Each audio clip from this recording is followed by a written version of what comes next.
अस्सलाम वालेकुम नाज़रीन, हाईटेक न्यूज के नेशनल और इंटरनेशनल खबरों में आपका खैर मकदम है। मैं हूं नेहा खान। नजर डालते हैं आज की अहम खबरों पर।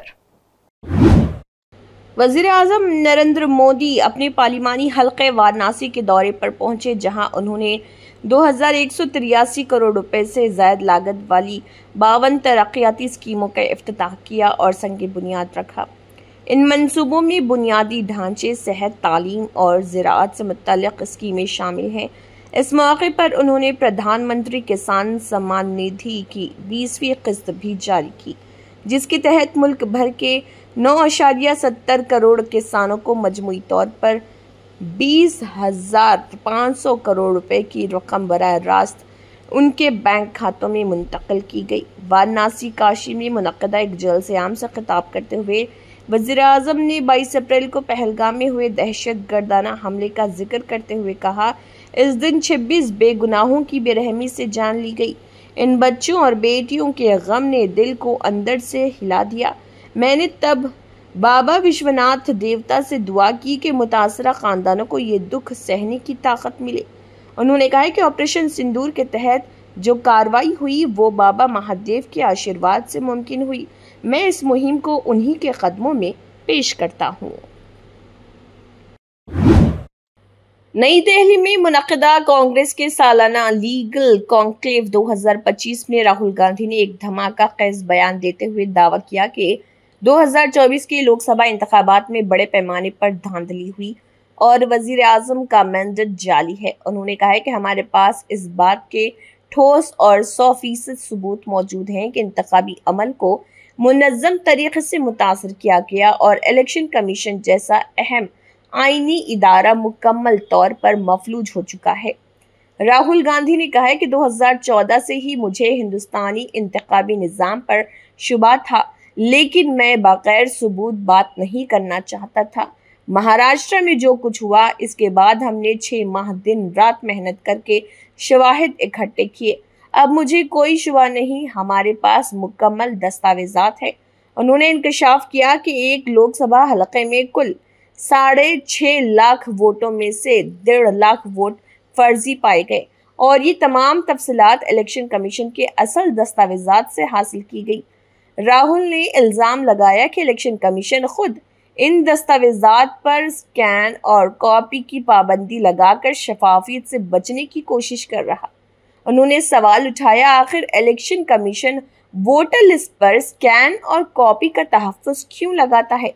राहुल गांधी ने कहा है कि उनकी बहन प्रियंका गांधी ने उन्हें मुतनबा किया कि वो आग से खेल रहे हैं, जिस पर उन्होंने जवाब दिया, हाँ, मैं आग से खेल रहा हूँ और खेलता रहूँगा। आखिरकार मैं भी तुम सब की तरह इसी आग में ख़त्म हो जाऊँगा। झारखंड के साहिबगंज जिले में एक कश्ती हादसा पेश आया। सुबह करीब 7:30 बजे यहाँ 31 लोगों से भरी एक कश्ती गंगा में पलट गई, जिसमें 4 नौजवान नदी में गरकाब हो गए। गरकाब नौजवानों में एक की लाश बरामद कर ली गई, जबकि 3 की तलाश जारी है। गंगा नदी थाना इलाके के गदाई दयारा इलाके में हादसा उस वक्त हुआ जब लोग कश्ती के सहारे गंगा नदी पार कर रहे थे। बताया जाता है कि 31 लोगों में से 27 किसी तरह तैरकर बाहर निकल आए, जबकि 4 नौजवान गहरे पानी में डूब गए। मुकामी लोगों ने नदी में डुबकी लगाकर काहा बांसदा नामी शख्स को बाहर निकाला, लेकिन तब तक उसकी मौत हो चुकी थी। उसके साथ गए कृष्ण जमाई और एक दीगर नौजवान का अब तक पता नहीं चल सका है। ये चारों नौजवान कबायली तबके से ताल्लुक़ रखते हैं और बड़हवा ब्लॉक के बंदवासनी मंदिर के पास वाक़ एक गांव के रहने वाले बताए जा रहे। देही लोगों ने बताया कि ये सभी नौजवान रांगा थाना इलाके से सुबह सवेरे चोहा पकड़ने के लिए निकले थे। बारिश के मौसम में जब बिलों में पानी भर जाता है तो चूहे बाहर निकलते हैं और इसी मौके पर गांव के 17 नौजवान गंगा पार दियारा इलाके में पहुंचे थे। सुबह में वो महाराजपुर घाट से कश्ती में सवार हुए और दियारा इलाके पहुंचे, लेकिन वापस होते वक्त कश्ती पर आसपास के दीगर देही लोग भी चढ़ गए, जिससे इस पर मौजूद लोगों की तादाद बढ़कर 31 हो गई। सलाहियत से ज़्यादा वज़न और गंगा के तेज़ बहाव की वजह से कश्ती का तवाज़ुन बिगड़ गया और वो नदी में पलट गई। पाकिस्तान के कब्जे वाले कश्मीर को लेकर अपोजिशन पार्टियां अक्सर मरकजी हुकूमत से सवाल करती रही हैं और इसकी वापसी के लिए क्या इक़दाम किए जा रहे जानना चाहती हैं। अब मरकजी हुकूमत ने इस सिलसिले में कहा है कि पाकिस्तान ने हिंदुस्तान के मरकज़ के ज़ेर इंतज़ाम इलाक़ों जम्मू कश्मीर और लद्दाख के कुछ हिस्सों पर नाजायज़ कब्ज़ा कर रखा है। नई दिल्ली ने इस्लामाबाद को नाजायज़ और जबरन कब्ज़ा वाले सभी इलाक़ों को फ़ौरन खाली करने को कहा है। वज़ीर ममलिकत बराए ख़ारिजा उमूर कीर्ति वर्धन सिंह ने लोकसभा में एक सवाल का तहरीरी जवाब देते हुए कहा है कि पाकिस्तान ने हिंदुस्तान के मरकज़ के ज़ेर इंतज़ाम इलाक़ों जम्मू कश्मीर और लद्दाख के कुछ हिस्सों पर नाजायज़ कब्ज़ा कर रखा है। हुकूमत हिंद मुसलसल पाकिस्तान से अपने नाजायज़ और जबरन कब्ज़े वाले सभी इलाक़ों को फ़ौरन खाली करने को कह रही। वज़ारत से सवाल किया गया था कि पाक मकबूजा कश्मीर POK को वापस लाने के लिए क्या कोशिशें की जा रही।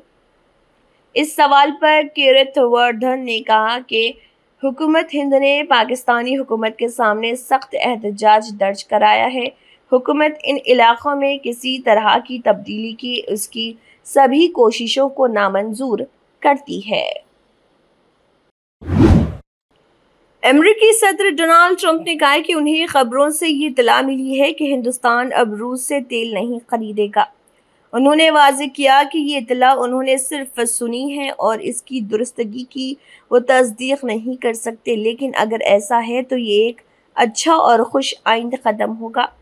ट्रंप ने ये बात अमेरिकी मीडिया को दिए गए एक इंटरव्यू में कही, जहां उनसे पूछा गया कि अगर हिंदुस्तान रूस से तेल की खरीदारी जारी रखता है तो क्या अमेरिका कोई पाबंदी आयद करेगा या वज़ीर आज़म नरेंद्र मोदी से बातचीत करेगा।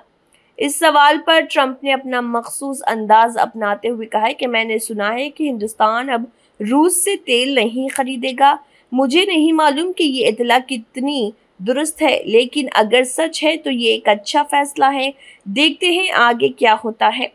ट्रंप का ये बयान ऐसे वक्त पर सामने आया जब अमेरिका यूक्रेन जंग के तनाज़ुर में रूस पर इक़्तिसादी दबाव बढ़ा रहा और चाहता है कि उसके इत्तेहादी और शिराकतदार ममालिक रूस से तेल, असला या दीगर तज़वीराती अशिया की खरीदारी बंद कर दें। दूसरी तरफ हुकूमत हिंद ने इस दावे पर फ़िलहाल कोई रद्दअमल ज़ाहिर नहीं किया है। ताहम मुख्तलिफ बैनुल अक़वामी रिपोर्टों के मुताबिक कुछ हिंदुस्तानी सरकारी रिफाइनरियों ने रूस से तेल की दरआमद में वक्ती तौर पर कमी कर दी है। इसकी वजह रियायती कीमतों में कमी, अदायगी के पेचीदा तरीक़ेकार और लॉजिस्टिक मसाइल बताए जा रहे। मैदान से लेकर पहाड़ों तक मॉनसून की वजह से आम जिंदगी दरहम बरहम होकर रह गई है। खासकर पहाड़ी इलाकों में शदीद बारिश से काफ़ी नुकसान का सामना करना पड़ रहा। मौसम की खतरनाक रुख इख्तियार करने के सबब इस वक्त चल रही अमरनाथ यात्रा को भी मुअत्तल कर दिया गया है। तीर्थ यात्रा रास्ता बुरी तरह तबाह हो चुका है, जिससे ऑफिसरों को बालटाल और पहलगाम दोनों रास्तों पर मरम्मत और रख रखाव का काम कराना पड़ रहा। वहीं अहम रास्तों पर जमीन खिसकने की वजह से केदारनाथ यात्रा भी मुसलसल तीसरे दिन मुअत्तल रही। यात्रा से लौट रहे 450 से ज्यादा तीर्थ यात्रियों को NDRF और SDRF के जवानों ने मुतबादिल जंगली रास्तों से बचाकर सोनप्रयाग बाहिफाजत पहुंचाया। इस दरमियान 5000 से ज्यादा तीर्थ यात्रियों को सोनप्रयाग कैंप में ही रोक दिया गया है। महकमे मौसमियात ने आने वाले दिनों के लिए वसी पेशगोई जारी की है, जिसमें मुल्क के मुख्तलिफ इलाकों में तेज़ बारिश और दर्जे हरारत में उतार चढ़ाव का इम्कान जाहिर किया गया। मानसून की मौजूदा हरकियात कई माहौलियाती निज़ाम से मुतासर हो रही, जिनमें ऊपरी हवा की गर्दिश, वेस्टर्न डिस्टर्बेंस और शुमाल की तरफ मुंतकिल होने वाली मानसून गिरफ्त शामिल है।